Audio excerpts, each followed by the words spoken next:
Saludamos al doctor José Antonio Crespo, comentarista político, analista, aquí con nosotros en este espacio de Grupo Fórmula. ¿Cómo estás? Buenas noches. Pepe, ¿qué tal? Buenas noches. José Antonio, bueno, no es un afán de confrontar, pero ayer pudimos presenciar dos visiones de un mismo país, dos tendencias públicas de un mismo país. Me refiero a aquella sociedad que está con su presidente de la República y que llenó el Zócalo para conmemorar este primer aniversario en el poder, y ese otro México que está contra ese México o contra el presidente, que se expresó también en la medida de sus posibilidades en el Monumento a la Revolución. ¿Qué estamos viendo? ¿Qué es lo que, cómo lo estás leyendo? Mira, es ¿como normal. una confrontación o como una complementación? Sí, desafortunadamente lo primero, porque es normal en cualquier democracia que un gobierno tenga a sus simpatizantes, sus seguidores, y también a los críticos, a los que no están de acuerdo con ese gobierno, con su ideología, con su plataforma o con la forma de hacer las cosas. Eso es normal en una democracia. Aquí el problema que estamos viendo, que hemos visto en otros países, es que al romperse el diálogo, al haber mutuas descalificaciones, entonces se polariza. Lo que hemos dicho, que hay una polarización que creo yo que ha ido creciendo en lugar de disminuir.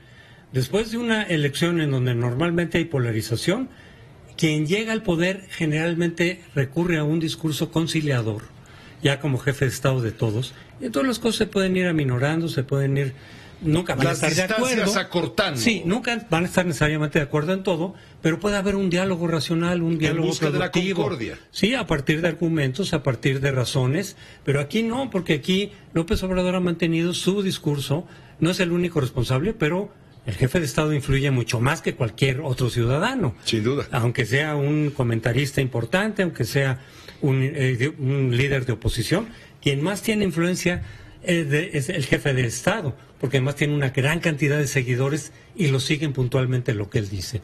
Si él descalifica a los críticos como no solo conservadores, no solamente neoliberales, sino corruptos, privilegiados, racistas, clasistas, golpistas eventualmente, y que están en contra de México y que esperan el hundimiento de México, sus seguidores lo van a tomar al pie de la letra y ya no van a ver a quienes piensan distinto a ellos como simplemente un ciudadano que opina diferente y que se tiene que convivir en una democracia, sino que los empiezan a ver como golpistas, como alguien que quiere que se hunda México. Y fíjate que yo creo que los dos Méxicos que se expresaron ayer, en realidad, salvo quizá excepciones, coincidimos en los objetivos que plantea López Obrador en general, que son crecimiento económico al doble de lo que habíamos venido creciendo. ¿Quién no va a querer eso?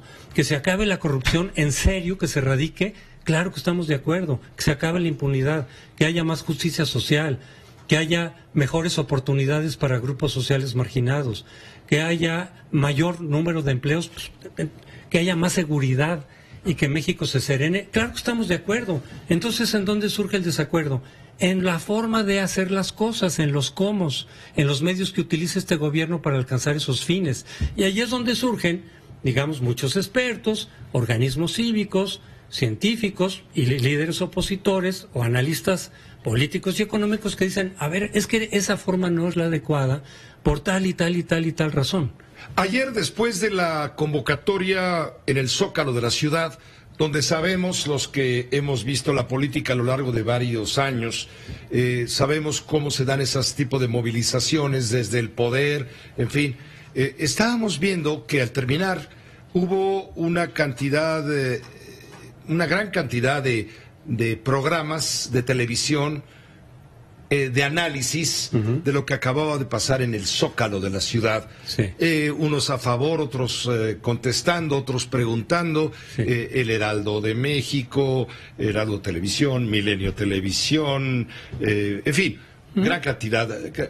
Por supuesto, Canal 40, en fin, sí, gran varios cantidad, medios, sí. Varios medios. Sí. Y no vi y mira que anduve, ¿cómo se dice? Zapeando, es decir, sí, cambiando de canal. No vi alguien que hablara, contestara, criticara o sí, apoyara la marcha de la sociedad civil. Muy poco, muy poco. Muy ¿no? poco. Me dio la impresión de que los medios están en la obsecuencia, están a favor del régimen en este momento, y que lo cual, bueno, cada medio tiene su derecho a definirse. Sí, desde luego, pero sí hay esa... Pero entonces que no presuman objetividad, sí, porque mira, había al mismo tiempo otro hecho social, sí, que valía la pena consignar también, no para apreciarlo por encima del otro, ni simplemente confrontarlo. tomarlo en cuenta. Simplemente informar. Sí, yo vi muy poco, efectivamente, en los medios, en las televisoras, que también se ocuparan de la marcha del Ángel, es decir, de los críticos, los opositores, sí. que se cubriera, que se viera. Sí, pero muy poco, efectivamente, y muy pocos medios.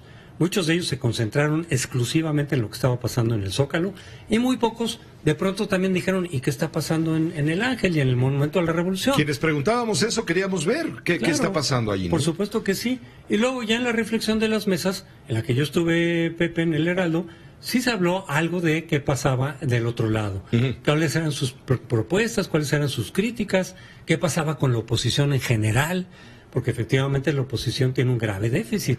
Entonces, por un lado se puede evaluar, valorar, apoyar y criticar no solamente el discurso de López Obrador, que en realidad fue un cuarto informe de gobierno, Pepe, pues llevamos 4 informes en donde básicamente se repite lo mismo, el mensaje político es el mismo, en contra del neoliberalismo, etcétera, que es una campaña permanente de López Obrador. Pero lo que importaba más era evaluar lo que había pasado durante todo el año.